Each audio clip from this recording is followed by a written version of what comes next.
l'état des marchés pour l'année 2019, on va le présenter en 5 graphiques. Le premier, c'est le nombre de vaches de boucherie assurées aux produits Vaudambouche auprès de la financière agricole du Québec. Et dans les 5 dernières années, ce qu'on constate, c'est une stabilité du nombre de vaches de boucherie assurées qui se situe au niveau d'environ 135 000 vaches depuis l'année 2015 jusqu'à cette année, soit l'année 2019. Dans un deuxième temps, on regarde un graphique sur l'évolution des volumes de veau d'embauche aux encans spécialisés du Québec. Donc, ce que l'on a constaté lors de la dernière année, c'est une diminution du volume de 8 % pour les encans spécialisés qui se sont tenus à l'automne 2019.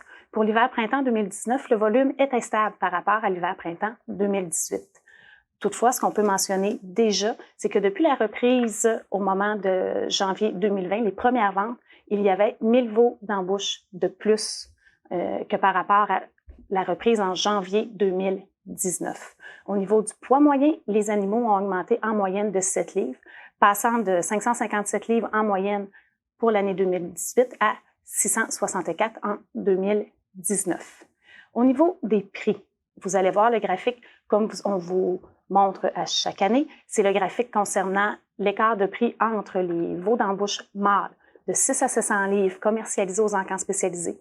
Toujours, pour le Québec, c'est la ligne la plus foncée et on le compare au marché de l'Ouest. On prend une moyenne du prix de l'Alberta et du Manitoba. En 2019, pour les mâles castrés de 6 à 700 livres, l'écart entre le Québec et l'Alberta était égal à 0.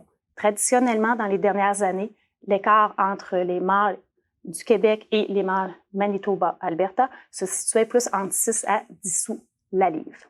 Au niveau des femelles, ce que l'on constate, toujours pour la même statistique, cette année, l'écart était négatif de 9 sous la livre, comparativement à du 2-4 sous pour les années précédentes. Enfin, au niveau de la répartition des poids, du volume de veaux commercialisés par strate de poids, ce que l'on constate, c'est que pour l'année 2019, au niveau des mâles, 2/3 des mâles commercialisés étaient vendus entre 6 à 800 livres.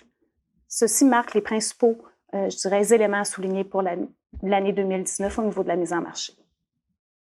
Bon, les principales nouveautés cette année aux encans spécialisés, c'est on peut annoncer si le troupeau était vacciné. Et également, on peut mentionner que notre entreprise est VBB+. C'était une demande des acheteurs qu'on avait, puis c'est ça qu'on a fait. Pendant la vente, les acheteurs peuvent, des fois, on espère toujours que ça a une petite influence sur le prix du marché. Également, c'est maintenant possible de faire la prescription par courriel. Les producteurs, souvent, ils essaient d'appeler en dehors des heures d'ouverture où l'enquête est débordée. Maintenant, on peut le faire en tout temps. Des fois, le soir, on arrive à la ferme, on peut le déclarer. C'est une très bonne chose. Puis aussi, ça permet aux acheteurs sur le banc et puis aux producteurs de bouvions de mieux gérer leurs commandes. Là, quand ils voient qu'il y a plus de veaux aux encans, il y a 1500 veaux, puis là, ils peuvent prévoir plus les achats en fonction de ça. Ensuite, il y a le protocole de vaccination qui a été modifié à date du 1er août 2019. Maintenant, les vaccins tués ne sont plus permis. Il y a seulement des vaccins vivants qui sont permis. Puis la principale nouveauté, c'est que c'est sur des veaux âgés de plus de 5 mois. Pour le déploiement de la certification VBB+, à l'été 2018, la table ronde du bœuf durable a reconnu VBB+, comme étant bœuf durable. Donc, tous les producteurs qui vont être VBB+, vont pouvoir éventuellement devenir bœuf durable dans un quelconque programme. Ensuite de ça, les producteurs de bovillons et les producteurs de veaux d'embauche ont décidé de mettre une grosse emphase sur le programme VBB+, au courant de l'année 2018. Ça a eu beaucoup de répercussions. On a passé de 2 producteurs aux veaux d'embauche certifiés au courant de 2018. Puis en 2020, on était rendu à 6100 vaches pour un total de 45 producteurs. On a eu 43 producteurs de plus. Il y a beaucoup de producteurs qui ont reçu des formations. Il y a eu des présentations dans toutes les régions. Il y a un très gros engouement pour le programme BBB+. Puis on continue d'encourager tous les producteurs à en faire partie dans la prochaine année. Et ensuite, Pour le fonds de promotion publicité des veaux d'embauche, ça fait presque un an qu'on a commencé à contribuer à ce fonds-là. On a environ une cinquantaine de mille de dollars qui ont été accumulés jusqu'à présent. On a eu peu de demandes. On commence à faire connaître le fonds. C'est certain que c'est difficile à postuler, à faire une demande à un fonds quand tu connais pas son existence. Puis on a eu quelques demandes. Il y a des choses qui rentraient pas dans nos exigences. Puis dernièrement, pour vous faire une mise à jour, on a eu une demande de Bœuf-Gaspésie qui a d'ailleurs été acceptée pour, je pense, un montant d'autour de 4-5 000 $. C'est un beau projet de promotion comme on voulait que ça serve dans notre fonds. Idéalement, on a fait un petit portfolio sur la production qui s'appelle Une occasion à saisir, puis c'est disponible sur le site des producteurs de bovins du Québec. De l'automne 2018 à l'automne 2019, l'organisation a travaillé de manière tout de même prononcée sur la réalisation d'une planification stratégique de la filière bœuf. La filière bœuf était composée au niveau des PBQ des secteurs veaux d'embauche, bouvillons d'abattage et bovins de réforme. Plusieurs autres intervenants partenaires de la filière se sont joints à nous dans le cadre de la réalisation de la planification stratégique. On pense entre autres à des représentants des encans, à un représentant du MAPAC, du CDPQ, qui est le Centre de développement du port du Québec avec leur volet bœuf. On avait également des représentants de l'ASPEC, la Société des parcs d'engraissement du Québec, de même que des abattoirs. On avait un représentant de Cargill, il y avait également un représentant de Viande Forgette et de Atlantic Beef Products. Ça, c'est des gens qui composaient le comité qui ont réalisé la planification stratégique.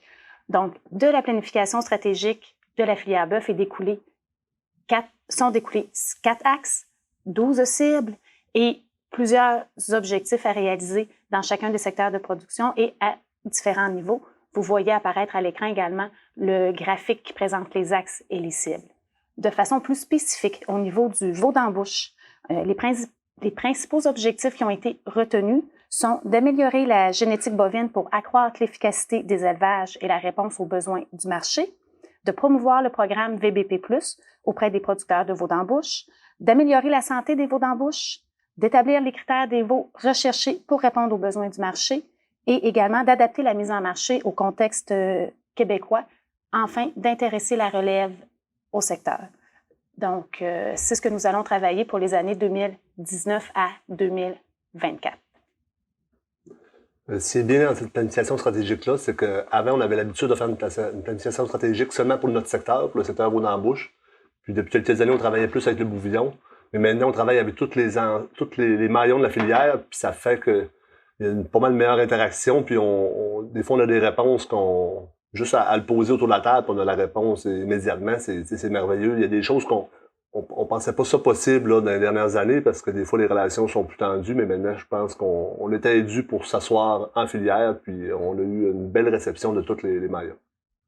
Pour les nouvelles réglementations sur le transport, le travail que les PBQ font présentement, il y a beaucoup de questionnements, il y a beaucoup de choses qui ont été répondues, il y a des choses qui sont encore en suspens, il y a des choses qui sont en train de voir. L'Agence canadienne d'inspection des aliments qui gère le règlement du transport avait pas nécessairement vu toutes les problématiques à travers les différentes provinces, puis c'est en constante évolution. On va avoir des rencontres prochainement encore pour éclaircir des dossiers. Il y a des choses qui vont rentrer effectives dans le mois de février, mais on peut pas présentement affirmer que le règlement de transport est tanné à 100%. Il va y avoir des modifications, c'est certain. On travaille aussi quand même avec les différents intervenants comme les encans. Présentement, à voir les éventuels problèmes qui pourraient se passer peut-être avec le transport des veaux d'embauche, arrivée des encans, les heures d'arrivée, les heures de départ, les heures de repos, l'alimentation. C'est toutes des choses qu'on est présentement en train de discuter avec eux, mais on continue quand même nos représentations au niveau du fédéral pour essayer d'assouplir le règlement dans certains points spécifiques. Pour la démarche de vaccination du troupeau reproducteur, ça a commencé l'an passé lors de notre atelier à l'Assemblée annuelle des producteurs de bovins. Il y avait eu une résolution pour regarder pour une vaccination supplémentaire sur les troupeaux. Puis on voulait pas faire ça n'importe comment, donc on a réuni notre panel d'experts qu'on avait eu pour différentes questions, qui était constitué de plusieurs vétérinaires, producteurs également, producteurs de bouvillons, producteurs de veau d'embauche. Puis la conclusion de ce comité, ils sont venus à la conclusion qu'il fallait vacciner les troupeaux en entier pour avoir une vaccination, pour avoir une résistance supplémentaire pour la protection fétale.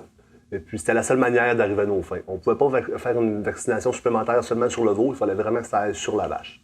Donc, au moins, c'était bien fait. On a pris le temps de le faire. On a pris, pas une année complète, mais presque. Et puis, pour s'assurer que les producteurs comprennent bien, lors de nos RGR, on a fait venir un vétérinaire dans chaque région pour bien expliquer aux producteurs, pour qu'ils soient en mesure de bien prendre les bonnes décisions sur le futur pour que les troupeaux soient vaccinés lors de vente de veaux aux internes spécialisés. Ensuite de ça, on va prendre acte des résultats en comité de mise en marché qui va être le 3 mars prochain. Et puis ensuite de ça, on va décider si oui ou non on permet on oblige la vaccination sur les troupeaux aux internes spécialisés. Et puis le 31 mars 2020, lors de notre atelier, c'est là qu'on va en rediscuter avec les membres présents.